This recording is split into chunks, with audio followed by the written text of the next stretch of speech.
So now this is another interesting one, the star flower. This is also another variation of what you could do using plain shells, and these are just some advanced way where you could just use the simple piping that we have learned in level 1. Okay, so here's a template which says there are 5 different petals, which is the plain shells, and the center is that white buttercream that I have to make the center so it looks like a flower.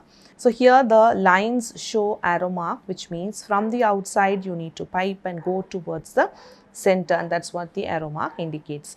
Now there are 2 ways of doing it. One is a pretty much easier way where you could just keep the holding of the hand in one direction and keep turning the sheet so you don't have to manipulate your hand so much.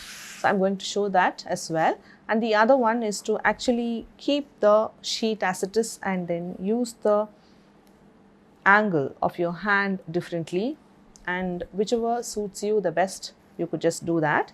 So I'm going to do on this one, which is holding at an angle, which is 45 squish, have a broader head, taper all the way down till the center, and then have the tail. Okay, so now I'm going to turn the sheet to make it convenient for me to pipe in the way that is easier. Okay, so squish, have a broader head, taper the tail, and then come all the way till the center.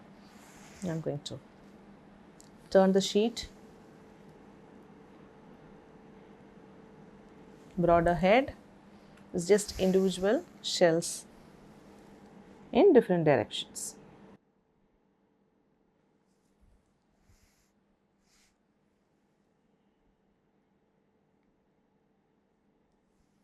So I'm going to fill the circles of white after I've done all the 4.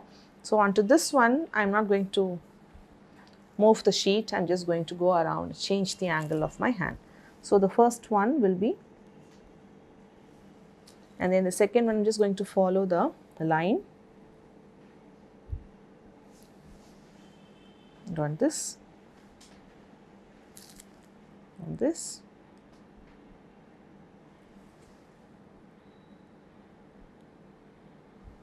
So you could try this one first, and then once you get the hang of it, you could also try this. And again on these 2 without the guideline, I'm going to do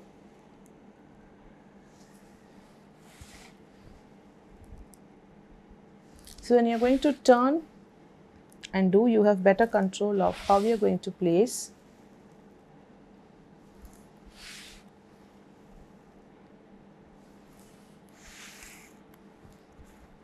Okay, so in this, that will be 1, 2, 3, 4th one, and then the 5th one.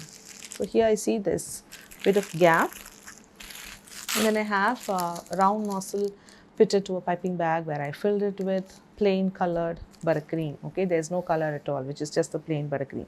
And then I'm just going to make one big dot, and you just need to swirl around and just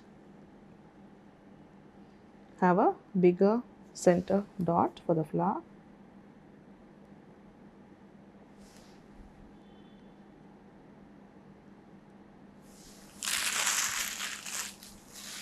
So that will be star flower with 5 different plain shells in different directions in 2 different variations. So you will do 1 of each, and once you got approval, then you will do them like maybe 5 or 6 more without any template, and that will be the one that you've just done without any guideline. So with that, you would have finished your star flower piping practice, and see you on the next one.